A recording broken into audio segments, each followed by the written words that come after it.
Bonjour Thierry Magnien, vous êtes recteur de l'Université catholique de Lyon, vous êtes aussi docteur en sciences physiques et en théologie et prêtre. Vous avez participé au débat de clôture de cette longue journée du Parlement des entrepreneurs d'avenir avec une question, le progrès jusqu'où? Alors qu'est-ce que ça vous a inspiré ? Alors on a vu et redit combien le progrès des sciences et des technologies pouvait apporter évidemment de grandes aides, notamment pour la médecine, mais comment il pouvait aussi, à travers les courants transhumanistes qui s'en emparent, transformer la nature même de l'homme et les dangers qu'il pouvait y avoir. Ça a été le centre du débat.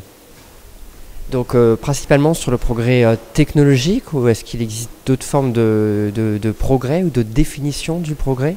Alors justement, quand on utilise les sciences et les technologies, on peut par exemple améliorer les fonctionnalités du vivant, réparer des éléments de l'homme qui ont été endommagés, et ça peut apporter évidemment un certain bonheur. Mais ça ne fait pas tout. Je racontais l'histoire de Pistorius en particulier, cet athlète qui avait réussi grâce aux technologies à aller monter sur un podium, à avoir une gloire, et on a vu que ça ne suffisait pas. Donc les technologies ne peuvent pas répondre à toutes nos questions et en particulier à notre recherche de bonheur de manière complète. Et il serait parfois fantasmagorique, si je puis dire, et incroyable de prétendre que les technologies et l'intelligence artificielle va répondre en créant une forme de surhomme.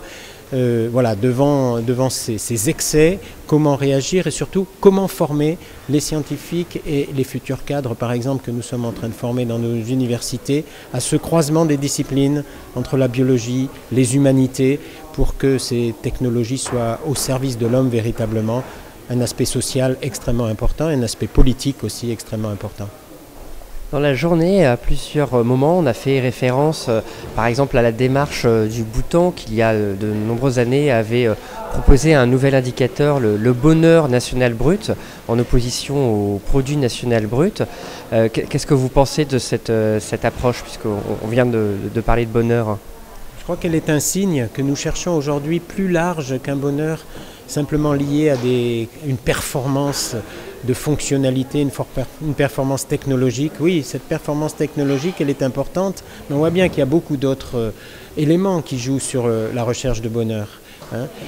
Quand un homme qui est devenu prix Nobel propose un microcrédit pour des favelas dans des pays défavorisés, c'est une espèce de joie intérieure qui nous saisit. Ça veut dire qu'avec ses compétences énormes en économie, il a réussi à apporter une forme de bonheur qui n'est pas sans ambiguïté non plus, tout n'est pas parfait, mais une forme de bonheur à des gens qui en étaient a priori très loin.